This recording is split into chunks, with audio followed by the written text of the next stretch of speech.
Donc, bonjour tout le monde, bienvenue à ce direct Lincoln. Merci de votre patience pour le petit délai, le petit retard, des petits soucis techniques qui sont maintenant derrière nous. Donc, aujourd'hui, c'est un immense plaisir de vous retrouver parce que là, on est rendu avec une saison automnale avec les directs sur LinkedIn. Et aujourd'hui, j'ai le plaisir d'accueillir un nouvel invité. Et comme vous le savez, à chaque occasion, je reçois des hommes, des femmes d'affaires de milieux différents qui viennent nous partager leur expérience, leur expertise et les mettre à votre disposition avec une très grande générosité.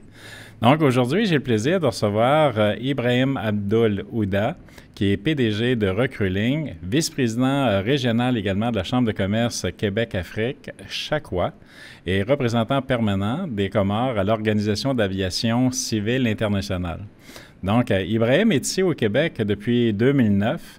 Il est d'origine comorienne. Il possède une formation en marketing, entre autres, puis il est passionné. Il s'est découvert une passion pour la négociation et il est vraiment très actif dans le domaine de l'entreprise, dans la gestion d'entreprise, rassembleur et un très bon gestionnaire en entreprise. Il œuvre dans différents domaines, même d'expérience dans l'événementiel. Il est tout jeune, hein, mais un bon bagage, un bon background qui le suit. Donc, interpellé par la crise de la main-d'œuvre frappant le Canada de plein fouet, Ibrahim a décidé de créer une entreprise afin d'apporter des solutions qui se veulent constructives, novatrices pour les entreprises canadiennes.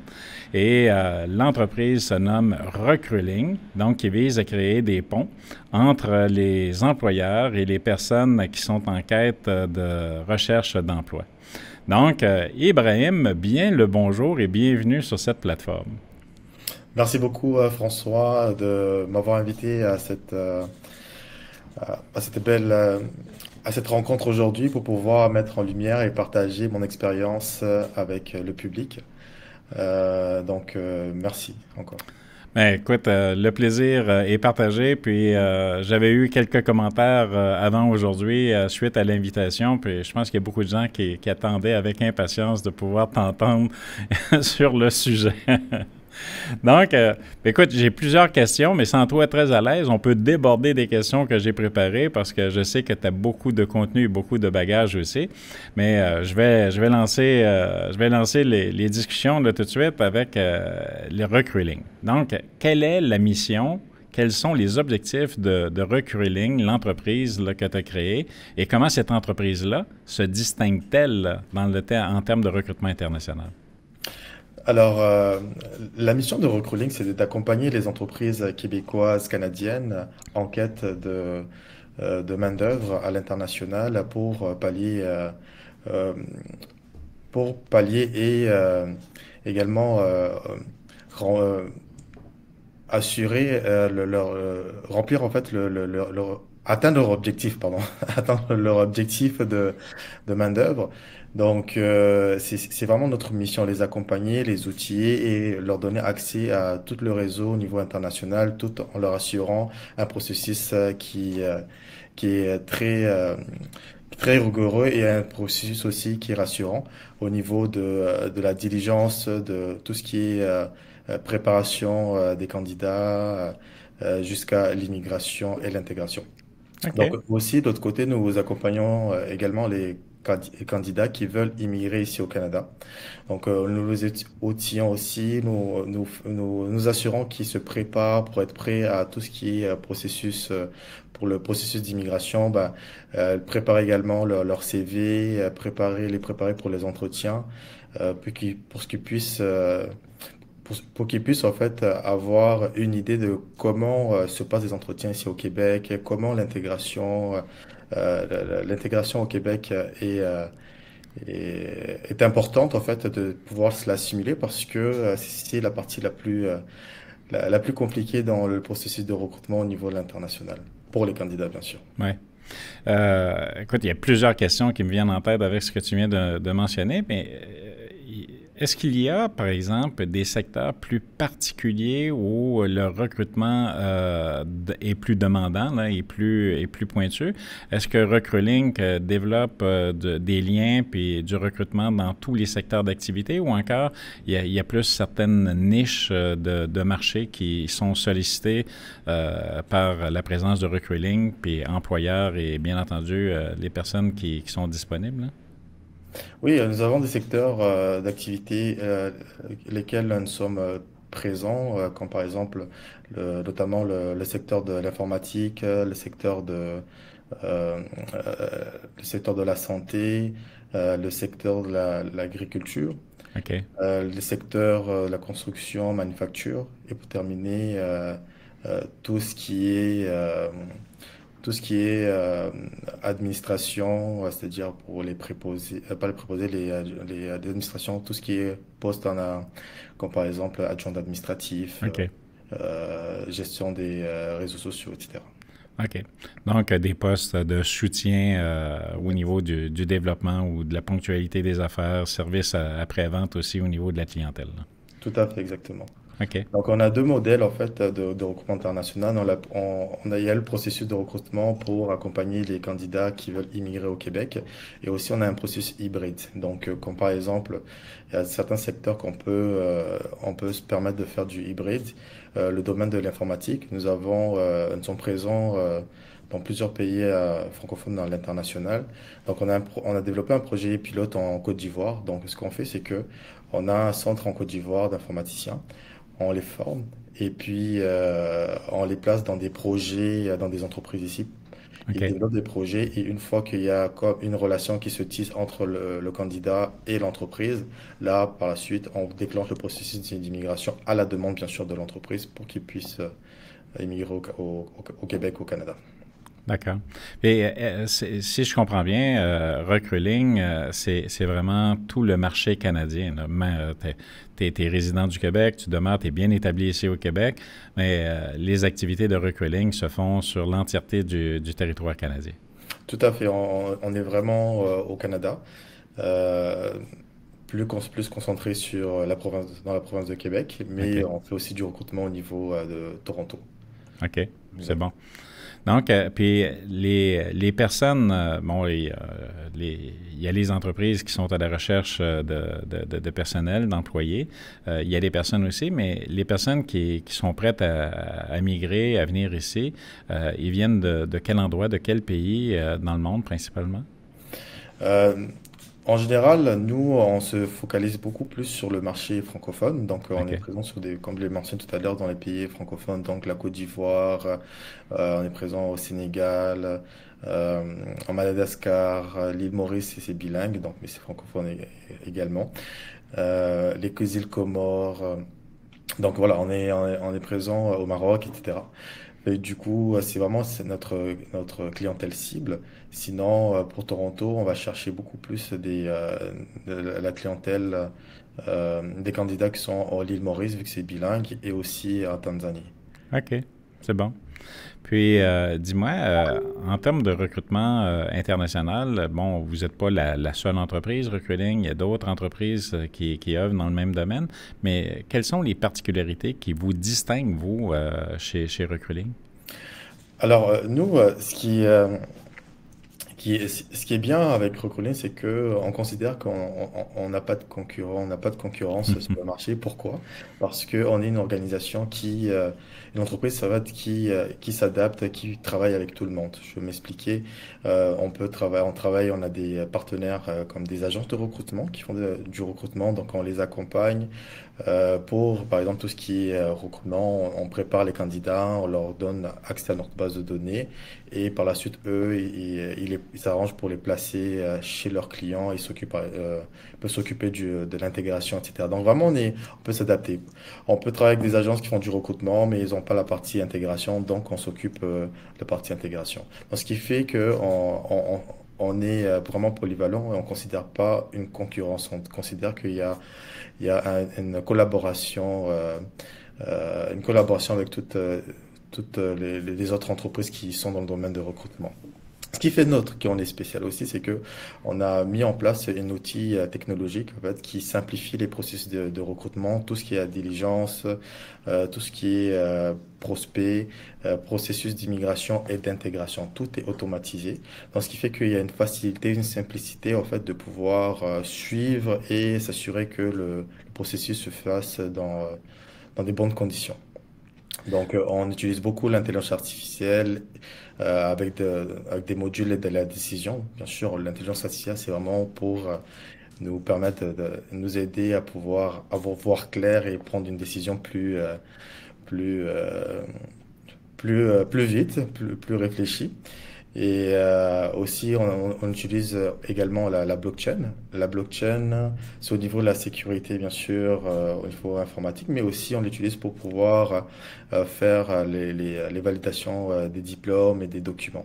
D'ailleurs, ce module-là, il a été cofinancé par l'Investissement Québec. Donc, OK. exact, ils nous ont accompagnés pour mettre en place ce processus, ce module-là. Donc, dont je remercie. Fait que voilà, fait que c'est un peu cet ensemble-là qui fait qu'on est spécial. Nous Oui, démarquons. puis t'as touché un point très, très, très important là, en parlant d'intégration. OK, puis l'intégration, je travaille en entreprise moi aussi. Là, je fais de la formation, du coaching, puis je sais qu'il y a des entreprises, entre autres dans le manufacturier, qui, bon, ils ont du personnel qui vient de l'extérieur. Puis je pense que ce volet-là, intégration, est souvent sous-estimé pour faciliter, bien entendu, un accueil adéquat des personnes qui arrivent de l'extérieur et aussi pour faciliter aussi le taux de rétention parce que le taux de rétention va être directement relié à l'expérience que chacune des personnes va vivre en entreprise. Puis as-tu des histoires à succès que l'intégration s'est bien passée? Puis qu'est-ce qu'on a fait de particulier au niveau des entreprises pour faciliter cette intégration-là avec l'accompagnement de Recruiting, bien entendu, puis de faire en sorte qu'on se retrouve avec des employés heureux, des migrants qui sont heureux, puis peut-être même attirer d'autres migrants à l'intérieur de l'entreprise, hein? Tout à fait. L'intégration, comme tu l'as bien souligné, c'est quelque chose de très très important et en même temps, c'est là où il y a beaucoup d'enjeux. Euh, bon, l'immigration, les procédures d'immigration, ça, c'est tout un autre sujet. Oui. Mais au niveau de l'intégration, il y a beaucoup d'enjeux dans la mesure où l'intégration, c'est quelque chose d'important et aussi c'est quelque chose en fait qui malheureusement ça ne simule pas tout de suite. C'est vraiment ça prend du temps pour pouvoir s'adapter. Même si nous, de notre côté, on commence l'intégration dès le pays d'origine. Donc, dès le pays d'origine, on va faire des séances de formation, leur outiller, leur donner de l'information sur qu'est-ce qui se passe au Québec, la culture québécoise, la culture au niveau, dans les entreprises en général, leur expliquer c'est quoi leurs droits et aussi leurs devoirs, parce que faut pas oublier, on a des droits, mais aussi on a également des devoirs. Donc, on a des avocats de la nécessité des fois qui viennent pour expliquer un peu comment ça se passe au lieu de travail, etc. Donc, on l'explique aussi le vivre ensemble, que le Québec, c'est multiculturel, etc. Donc, tout ça, c'est nouveau, chose nouveau pour eux. Et le climat, quelque chose quand même très, très important. Oui. Donc, malgré tout ce package d'informations, des formations qu'on leur donne et quand ils arrivent et tout, bon, c'est sûr que voilà, l'adaptation est toujours difficile. Mais surtout au niveau de l'entreprise. Pourquoi? Parce que au niveau de l'entreprise, euh, il y a, il y a beaucoup, je parle par rapport à l'expérience que nous on a vécue. Souvent, on va retrouver des candidats au sein de l'entreprise qui vont avoir du mal à s'adapter, surtout par rapport à l'environnement avec lesquels ils travaillent. Parce qu'aujourd'hui, bon, en général, les secteurs lesquels qu'on a cités, c'est beaucoup plus diversifié, hein. Donc, ce qui fait que tu te retrouves dans une entreprise et puis tu vas trouver par exemple ton supérieur, c'est pas un Québécois vraiment. Donc là, on a appris la fonction, le système québécois, la culture québécoise. Maintenant, tu vas trouver que par un supérieur, par exemple, de notre origine et tout. Donc, quand c'est diversifié, des fois, il y a des compréhensions ou des fois, il y a des Euh, Pas des frictions, mais je dirais il y a comme une certaine compétition en fait. Chacun peut se démarquer, ce qui est bien quelque part, mais ça, des fois ça vient créer des incompréhensions. Donc souvent on a eu des retours par rapport à ça. Il y a le fait aussi également que quand les gens viennent en entreprise, ils ont tendance, ils ont un budget que par exemple dans les pays francophones, dans leur pays d'origine. Ils ont tendance à avoir l'hierarchie et quand ils arrivent ici, ils comprennent pas trop l'hierarchie. Il y a pas trop ça au Québec, donc c'est pas comment réagir avec ça, même si on leur explique d'avance. Donc, mais dans la réalité, c'est différent le vivre. Et qu'il y a beaucoup d'enjeux à ce niveau-là qu'on a eu à faire face. Mais bien sûr, on est toujours là pour les accompagner, toujours là pour donner la bonne information, essayer d'échanger avec l'employeur pour qu'il puisse prendre connaissance de la situation. Parce qu'il y a le fait également que les immigrants, quand ils viennent dans des entreprises, ben, ils ont tendance à garder, à se centrer sur eux. Que c'est un problème, ben, ils n'arrivent pas à l'extérioriser, à le partager avec leurs supérieurs. Par crainte, ça c'est vraiment l'expérience qu'on a eue, par crainte que si ils vont se plaindre au-dessus, ben, ils ont peur que ça ait une réflexion directement avec son supérieur direct. Donc il y a beaucoup de ce genre de situations qui arrivent. Oui, puis c'est des croyances. Puis dans chaque pays du monde, les cultures étant différentes, les mœurs étant différentes aussi. Donc, on peut arriver avec une croyance ici qui est pas nécessairement fondée sur l'économie ou le volet social québécois, puis l'inverse serait aussi vrai. Tout à fait, exactement. Oui, OK. Dis-moi, comment ça se passe, là, tu sais, concrètement? Parce que là, il y a des gens qui nous écoutent qui ont peut-être déjà été vers le recrutement international, puis probablement d'autres personnes, d'autres entreprises qui ne sont jamais allées. Mais concrètement, comment ça se passe un processus de recrutement? Supposons que moi, je suis un propriétaire d'entreprise, là, puis j'ai besoin de personnel qui cadre avec le type d'intervention que vous faites. Comment ça se passe de A à Z, le service d'accompagnement que vous faites pour pouvoir combler un ou plusieurs postes dans mon entreprise? Alors bah, déjà, nous avons un outil, bah, l'entreprise peut nous solliciter et puis après ça, on l'accompagne pour créer un compte sur notre outil. On leur permet de faire aussi de l'affichage. Pour nous, c'est important parce que ça démontre aussi l'engagement de l'entreprise et aussi de l'autre côté, au niveau international, et rassurer que voilà, c'est des postes réels qui existent et tout.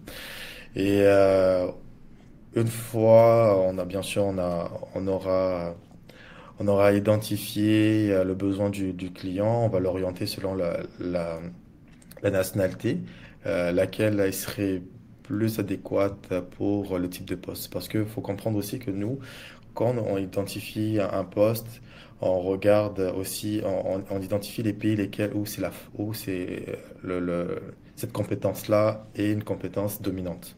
Et c'est vers là maintenant qu'on va chercher cette main-d'œuvre-là. On va organiser des entretiens avec l'entreprise. Et puis, si tout se passe bien, bien sûr, on déclenche le processus d'immigration avec nos partenaires en immigration. On a un partenaire qui s'appelle Immigration. Donc, Immigration va s'occuper de tout ce qui est immigration.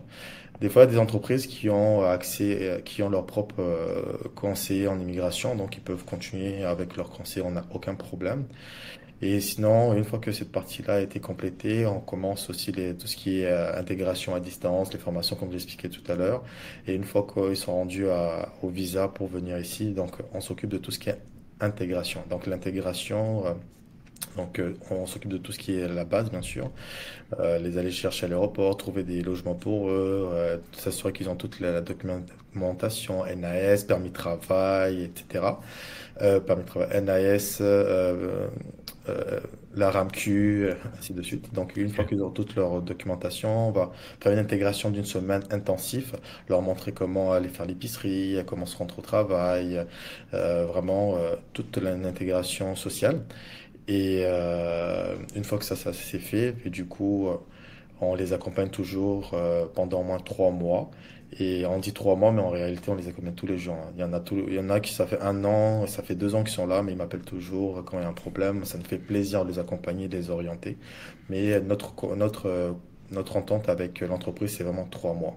Donc, OK. après 3 mois, on juge que la personne est quand même assez outillée pour pouvoir être indépendants. Il faut pas non plus trop les chouchouter parce que c'est ça qui arrive que quand trop tu les suis, tu les chouchoutes, bah, et ils ont la facilité. Il faut les laisser un peu pouvoir vivre en fait la réalité et puis être débrouillard en fait. Mais on est là toujours pour les orienter. Oui, puis de vivre l'expérience qu'ils sont en train de vivre, de changer de pays, de s'adapter dans une nouvelle culture, comme tu parlais tantôt, un nouvel environnement.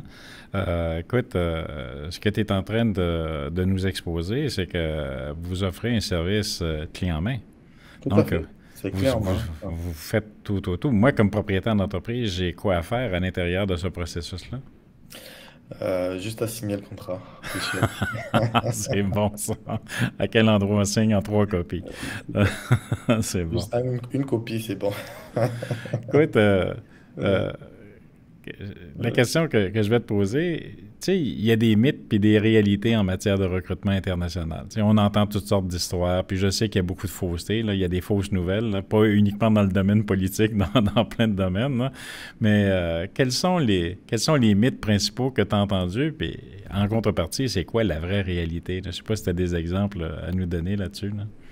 Par rapport à la situation actuelle, Oui, avec les nouvelles oui, restrictions et tout. oui, oui. Euh, alors, est-ce que c'est un mythe? Bon, c'est une réalité. Disons, c'est une réalité actuellement. C'est sûr que ça vraiment, ça bouleverse un peu le monde du recrutement international. Mais bon, le gouvernement doit avoir ses raisons, j'imagine. Mais je pense que ça va se replacer dans les mois à venir parce que le besoin est là, le besoin est prêt et on le voit, il y a un besoin vraiment au niveau surtout dans les secteurs que j'ai cités tout à l'heure, que nous sommes très présents, sachant aussi que la population est vieillissante, donc les emplois et les emplois n'ont pas disparu, mais il y a aussi une réalité par rapport à l'économie l'économie qui en ce moment est- il y a un frein à ce niveau-là, donc il y a beaucoup de spéculation, beaucoup de peur aussi de certaines entreprises.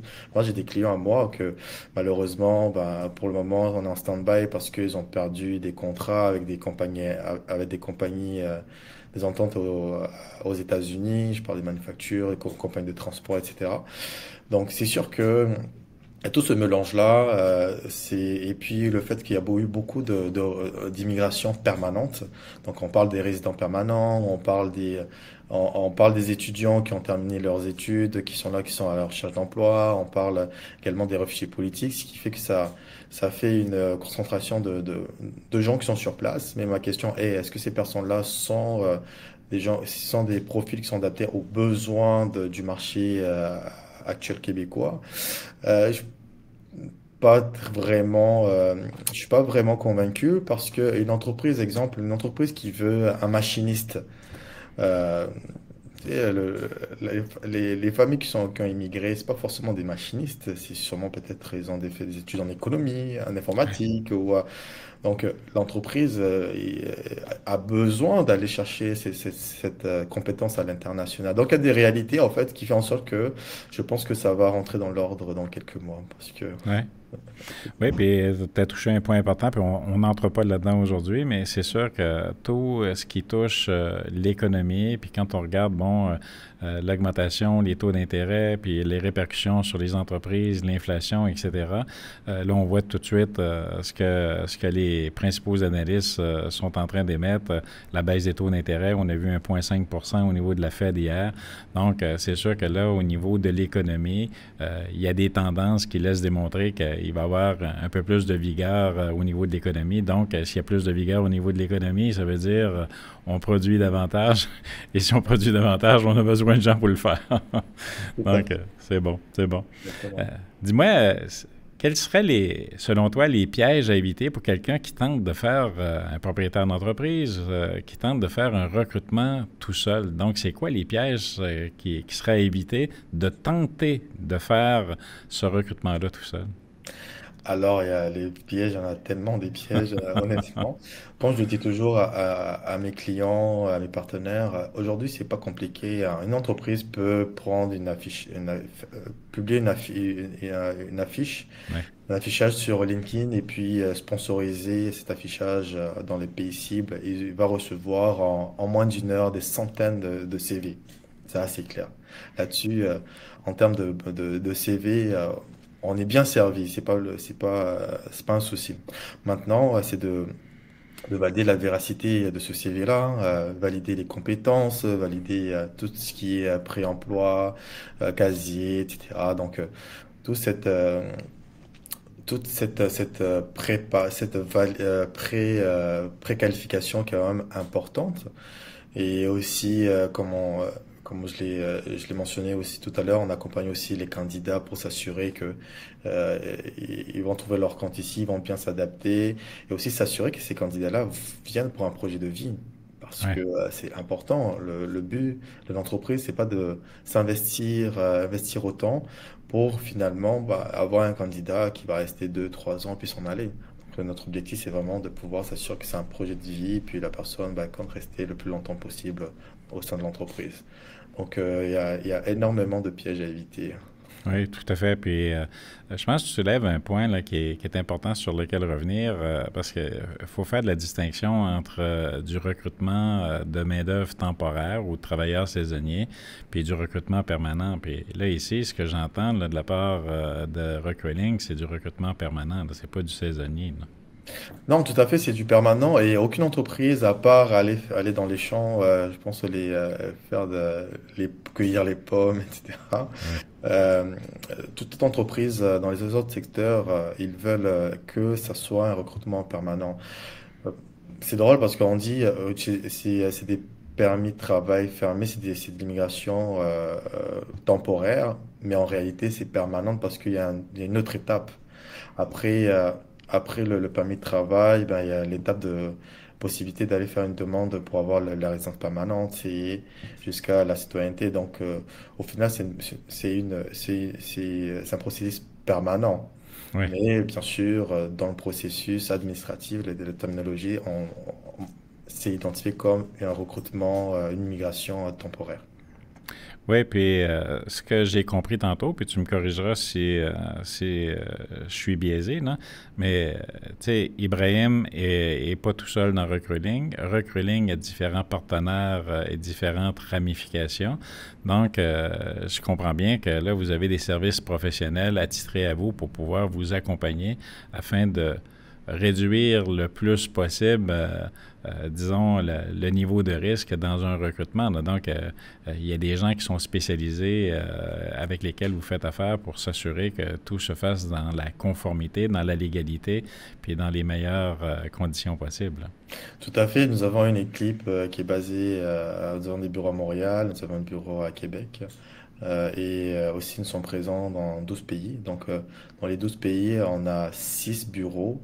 Et les autres pays, on a des partenaires avec lesquels nous travaillons. Mais ce sont des partenaires, c'est-à-dire ce sont des agences de recrutement qui existent depuis quand même des années, qu'on a fait nos diligences, lesquelles ils travaillent et qui se conforment à la politique de recruiting. Donc, nous avons des experts à l'international qui vont rencontrer les candidats, qui vont faire les entretiens, pré-entrevues sur place, qui vont s'occuper vraiment de tout faire valider les référencements, ainsi de suite. Et pour terminer les documents également. Donc, après aussi, nous avons des partenaires certifiés, des consultants d'immigration et des avocats qui s'occupent de tout ce qui est processus d'immigration. Et nous avons une équipe aussi qui s'occupe de l'intégration, qui est la partie quand même la plus importante. Donc, nous sommes nous sommes bien préparés pour le processus complet, en fait. OK. Donc, vraiment une équipe multidisciplinaire qui couvre toutes les facettes du recrutement pour s'assurer que chaque personne, chaque intervenant, participant dans le processus, ça se fasse sans trop de heures. Ah, c'est bon. Dis-moi, je reviens tantôt, tu parlais d'outils technologiques, tu parlais de stratégie, même d'innovation technologique, là, tu parlais du blockchain. Donc, j'aimerais ça que tu nous en parles un peu plus, comment tu utilises les technologies, comment Recruiting utilise les technologies pour vraiment faciliter les processus, puis avoir, encore une fois, une belle expérience, une bonne expérience, tant pour le candidat que pour l'entreprise. Tout à fait. Pour la blockchain, ça c'est simple. La blockchain, c'est vraiment elle nous sert d'outils pour valider en fait, les diplômes. Comment ça fonctionne? On a l'outil, on est en partenariat, bon, on travaille avec euh, certains gouvernements qui nous donnent accès à une base de données, comme par exemple la police, on est connecté directement à nos API, avec certains aussi des universités, des centres de formation. Donc, ce qui fait que on a accès à cette base de données-là et on envoie une demande à travers différentes institutions. Ils nous envoient l'information et cette information-là, elle est stockée comme on appelle un espace chain. Oui. Donc, non, fait, du coup, cette information-là, elle peut pas être modifiable. Fait on est sûr d'avoir l'information et puis en plus de ça, ben, le, le document vient directement de la source. Donc, nous, on n'accepte jamais, en fait, des documents venant du candidat. Donc, c'est pas qu'on l'accepte pas, on le prend, mais on le compare, on va faire la demande directement à l'institution pour pouvoir s'assurer que c'est un document bah, vérifié puis légitime. OK. Ça, c'est la partie blockchain. Et nous avons également l'intelligence artificielle. L'intelligence artificielle, c'est vraiment un outil pour l'aide à la décision. Donc, on l'a utilisé pour monter des modules d'aide à la décision. Donc, on a comme par exemple des pré-entrevues. Donc, on demande au candidat qu'il fasse un pré-entrevue avec un avatar qui va poser des questions. Et puis, ça va nous permettre de pouvoir soustraire tous les mots-clés, euh, aussi regarder un peu, évaluer son comportement. Donc, c'est vraiment l'intelligence artificielle nous fait en fait un résumé à la fin de l'entretien, le résumé lequel on peut le partager bien sûr avec l'accord du candidat, le partager à l'entreprise. Nous avons en termes de L'intelligence artificielle nous permet aussi pouvoir faire des matchings parce que quand on a parlé d'affichage, on a parlé aussi des candidats créer leur profil sur Recruitlink. Donc on réussit rapidement à pouvoir aller cibler en fait les profils adéquats pour pouvoir les convoquer en entretien, etc. Donc on a aussi un espace workflow donc, qui permet aux entreprises lors de l'entretien qu'ils puissent prendre des notes, faire des suivis, etc. Et voilà, fait que c'est OK. pas mal en fait, c'est pas mal à ça que ça nous sert en fait. C'est vraiment de nous faciliter et pour nous assurer qu'on a des résultats vraiment assez précis. Donc, vous avez investi certainement, avec ce que tu me dis là, beaucoup de temps, d'énergie et d'argent dans le développement. Tout à fait. Et ça s'arrête jamais le développement d'une plateforme. On continue. Là, on compte le mois prochain, on compte sortir une deuxième version.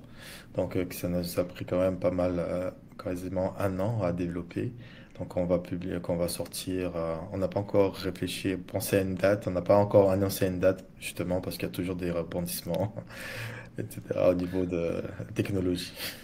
Toujours, ben, ce qui peut être partagé là, dans la question que je vais te poser, mais en développement de technologie, en innovation, y a-t-il des choses particulières que tu peux partager pour dire que ce que vous êtes en train de faire va encore augmenter le niveau de la valeur dans votre intervention entre l'entreprise puis le candidat?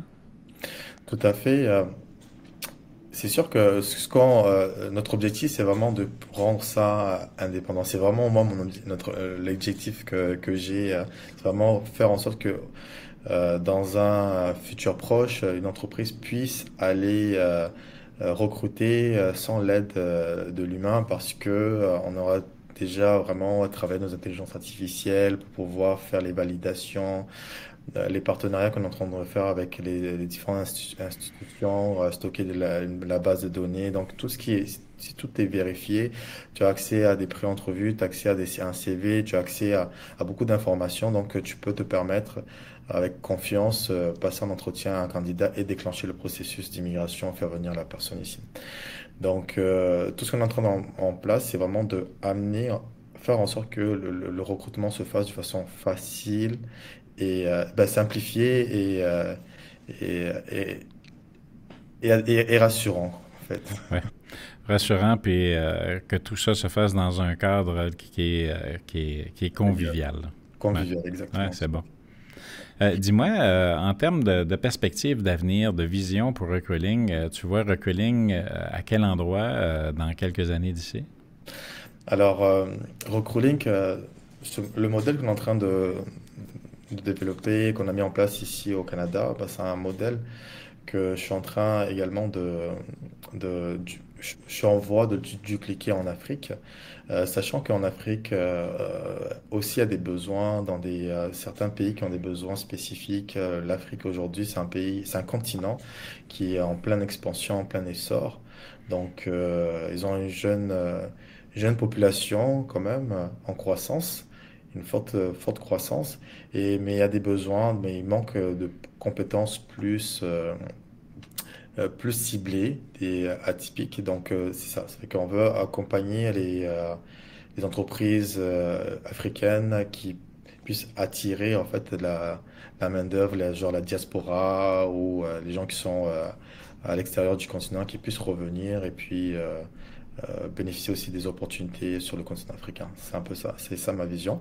Et actuellement aussi, on est en train de se positionner pour le recrutement local. On fait pas mal de recrutement local, mais on se spécialise dans tout ce qui est diversité. Donc, on va accompagner en fait des gens qui sont localement ici, on va regarder les gens, par exemple, qui sont dans des entreprises, qui ont terminé leur mandat, ils ont des résidences permanentes, mais qui travaillent pas forcément dans un domaine lequel, leur domaine respectives. Donc, on va les accompagner pour trouver un emploi qui répond exactement à leur domaine. Je vais prendre un exemple. On en a vu des gens qui sont arrivés, des candidats qui sont arrivés ici comme ouvriers. Mais en réalité, c'est des machinistes ou c'est des ingénieurs, c'est des électriciens, ils ont des compétences ou lesquelles ils peuvent mettre à profit dans d'autres industries. Donc, et améliorer bien sûr leur niveau de vie, hein, on va le dire. C'est quand même le salaire, les avantages, tout ça, c'est aussi, c'est pas la même chose. Donc, on va les accompagner pour les orienter, leur trouver des emplois qui correspondent exactement à leur profil, en fait. Donc, c'est ça, fait qu'on est très présent localement, fait que on va développer le recrutement local aussi de plus en plus. Ah, wow. Dis-moi, le marché change, l'économie change mondialement, là, tu sais, puis je m'amuse à dire que la seule routine qui existe en ce monde, c'est le changement. Exact, tout à fait. OK, donc c'est continuel. Puis, bon, certains analystes prévoient que dans les 10 prochaines années, dans les 10 prochaines années, le marché du travail au complet va changer. Il y a des types d'emplois qui existent actuellement qui vont disparaître. D'autres vont être créés, bien entendu, parce que, bon, l'économie est en mouvement. La façon de fabriquer, de consommer, la façon aussi de pouvoir disperser partout dans le monde nos produits, nos services, ça va changer. Donc, est-ce que tu as une vision, par exemple, pour Recruiting? Est-ce que tu as une vision aussi dans les pays où tu es actuellement sur comment les personnes, comment les pays, comment le continent de l'Afrique est en train de s'ajuster en termes de formation, développement de compétences pour répondre aux besoins futurs? Tout à fait, c'est le marché est amené à bouger. Si on parle du continent africain, en ce moment, c'est ce qui est recherché de plus en plus. C'est vraiment des transferts de compétences. Et d'ailleurs, on est dans cette vision-là, en fait, dans cette optique de pouvoir attirer des entreprises, des partenaires québécois, comme par exemple des CGEP, ou des centres de formation pour aller ouvrir des antennes sur place pour permettre de former en fait des compétences locales pour pallier aussi aux besoins locaux au niveau, en tout cas dans divers industries. Donc c'est quelque chose en fait qui est très très en demande. Le changement, l'intelligence artificielle, numérique et tout, bon, on le voit, ça va très vite. La Covid nous a prouvé, en fait, nous a permis je sais pas, on peut dire permis, mais a fait en sorte que il y a eu une accélération à ce niveau-là. Mais je pense que l'humain sera toujours présent, on aura toujours besoin des compétences de l'humain Donc, pour le moment, je sens pas une menace à ce niveau-là. Puis, il y a beaucoup d'opportunités. Puis, je pense que tu me corrigeras, là, mais contrairement à ce que beaucoup de gens peuvent s'imaginer et croire, oui, il n'y a peut-être pas nécessairement une richesse abondante dans tous les pays et dans toutes les régions d'Afrique, mais il y a beaucoup de richesses intellectuelles et en développement. Puis, c'est pas toutes les économies qui sont pauvres aussi, là. Non, pas du tout. C'est pas toutes les économies qui sont pauvres. Il y a énormément de potentiel en Afrique. Il y a en ce moment dans plusieurs industries, c'est en explosion et de plus en plus, il y a l'entrepreneuriat qui prend sa place en Afrique. Et ce qui est une bonne chose. Et aussi, on a vu, il y a beaucoup, de plus en plus des gens de la diaspora qui reviennent pour pouvoir lancer des entreprises, pour pouvoir euh, investir dans l'économie locale. Donc, non, non, il y a énormément d'opportunités. Et maintenant, c'est vraiment s'assurer qu'il y ait les compétences nécessaires pour pouvoir suivre en fait le besoin. Parce que c'est sûr, création de richesse, qui dit création de richesse dit création de compétences. Oui. Donc, les deux vont ensemble. Et c'est ce que je dirais qui manque sur le continent. Euh, mais c'est vraiment, quand on dit manque de compétences, c'est surtout au niveau technique, des formations techniques, des formations vraiment qui vont permettre aux, euh, aux Africains pour pouvoir en fait accéder au marché de l'emploi tout de suite. Parce que je parlais par exemple de mon pays d'origine, les Comores. En attendant, souvent chez nous, c'est important de faire des longues études, avoir des doctorats, avoir des maîtrises. Mais tu vas te retrouver, tout le monde va avoir une maîtrise en économie, maîtrise en droit, un doctorat en recherche, etc. Et tu te retrouves au pays, ben, tu n'as pas de débouché. Pourquoi? Parce que bah, tout le monde ne peut pas travailler dans dans des postes administratifs. Et souvent, ce qui fait, c'est pas normal dans un pays où que ça soit le plus gros employeur soit le gouvernement. Il faut ça soit diversifié. Et c'est le cas dans la majorité des pays africains. Donc, et le gouvernement peut pas engager tout le monde. Donc, le fait que de plus en plus il y a la création d'entreprises, c'est vraiment une bonne chose et je pense qu'on devrait pousser vers cette avenue-là. OK. Good. C'est très bien. Dis-moi, toujours en matière de recrutement international, selon toi, quels seraient les principaux critères à considérer pour mesurer la réussite d'un recrutement, là? Sur quel point, sur quels critères devrait-on se pencher pour dire, mais écoute, le recrutement que je suis en train de faire, là, je vais en faire un succès, mais voilà les critères sur lesquels je dois porter une attention particulière. Alors, c'est très important déjà de connaître la culture laquelle on va recruter. Je m'explique. Euh, Par exemple, une entreprise dans un secteur, exemple, je vais prendre la manufacture. Nous, on aura tendance souvent à les orienter vers Madagascar, Comores, ces coins-là, parce qu'on sait que bon, les Malgaches, ils sont compétents, ils ont ils sont multifonctionnels et ce sont des bosseurs, des travailleurs, et ce sont des gens en fait qui se focus sur leur emploi. Ils vont pas, exemple, chialer, ils vont pas avoir le sang chaud, donc et c'est des emplois de stressants. Manufacture, quand tu es dans une manufacture, c'est stressant, donc c'est important d'identifier la culture, laquelle on va s'orienter, on va recruter. C'est important aussi de préparer à l'entreprise, en fait, au type de personnalité qui vont être amenés à travailler avec eux, parce que l'intégration, en fait, ne doit pas se faire juste au niveau du candidat, ça doit se faire aussi au niveau de l'entreprise. Il faut préparer l'entreprise, l'expliquer, le mettre à jour un peu comment ça se passe, comment intégrer des immigrants. C'est très, très, très important.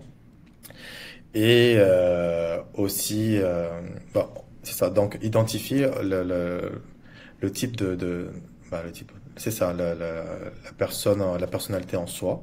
Et puis de notre côté aussi, ce qu'on fait, on fait vraiment une diligence très, très pointue, c'est-à-dire qu'on va aller parler à l'entourage. Parler à l'entourage, Les quartiers là-bas, c'est pas compliqué. Tu prends une référence dans une entreprise, les gens sur place sont capables d'aller chercher de l'information dans le quartier, savoir quel type de personne, qu'est-ce qu'il fait, est-ce que c'est une personne de confiance, etc. C'est sûr que quand on a des gros mandats, par exemple une entreprise qui va aller chercher 40 personnes, on le fait, mais c'est pas aussi précis que quand on va chercher 5 personnes pour une entreprise, mais on le fait quand même. Donc il y a tout en fait ces petits détails là qui font en sorte que il y a un succès au niveau du recrutement et l'intégration aussi bien sûr. S'assurer toujours que le candidat, ben, à chaque étape, il comprend, à chaque étape, il se sent à l'aise de pouvoir échanger, partager avec l'entreprise et puis l'entreprise aussi qui soit en fait pas concentré, qui soit présent aussi pour le candidat pendant sa période bien sûr d'intégration. Donc, c'est vraiment des petits points comme ça qui font en sorte qu'il y a une réussite dans le processus du recrutement. Oui, ce que j'entends de ce que tu me dis, de ce que tu nous partages depuis tantôt, c'est tout un processus qui est humain, qui est relationnel. C'est beaucoup plus, même en utilisant les facilités des technologies blockchain, d'intelligence artificielle, là, ça reste un processus qui est humain puis qui est relationnel pour faire en sorte qu'on traite pas avec des robots, mais on traite entre humains. Et tout ça est utilisé pour faciliter les opérations au niveau des technologies, faciliter les opérations qui mènent à un recrutement qui est réussi. C'est bon? Exact. Dis-moi, s'il y avait un conseil que tu aurais à partager là, avec les gens qui nous écoutent aujourd'hui, toujours en matière de recrutement, là, un point d'intérêt, un point sur lequel porter une attention particulière face aux défis des entreprises québécoises et canadiennes, ça serait quoi? Bah déjà de pas s'inquiéter, ceux qui ont des besoins et qui sont touchés par la pénurie de main-d'œuvre en ce moment et par rapport à ce qu'ils entendent, par rapport à les nouvelles restrictions et tout. Donc, c'est sûr que c'est un peu difficile en ce moment, c'est resserré, mais je suis convaincu que les choses vont reprendre leur cours dans quelques mois. Et le conseil que je peux leur donner, c'est quoi? C'est de faire affaire avec les bonnes industries, les bonnes agences, lesquelles qui ont des bonnes valeurs. Et aussi s'assurer que dans le processus, l'humain est respecté, c'est-à-dire le candidat.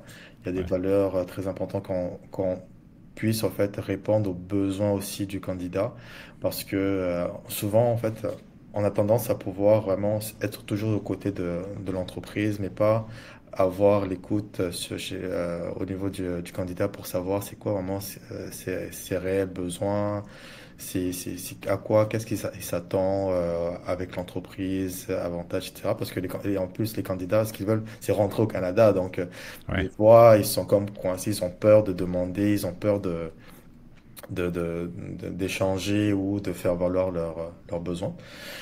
Donc, vraiment être attentif sur le besoin du candidat. Oui. Puis un point, puis tu valideras, tu me diras si je suis dans la réalité ou dans l'erreur, mais un point que j'ai constaté avec le temps, puis tout azimut, c'est partout sur la planète, là, mais c'est vraiment de maintenir de bons canaux au niveau de la communication.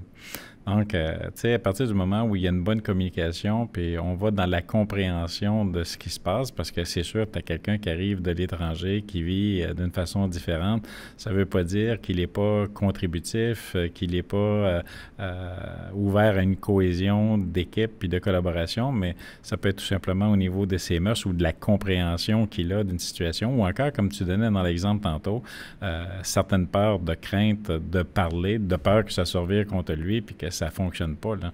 Donc, je pense que de travailler sur la communication, là, c'est sûrement un enjeu très important, là. Tout à fait. Excellent. Mais écoute, Ibrahim, ce fut un plaisir de te recevoir ce midi. Vraiment très, très, très apprécié. J'espère que ça va avoir plu et répondu à plusieurs questions de nos visiteurs.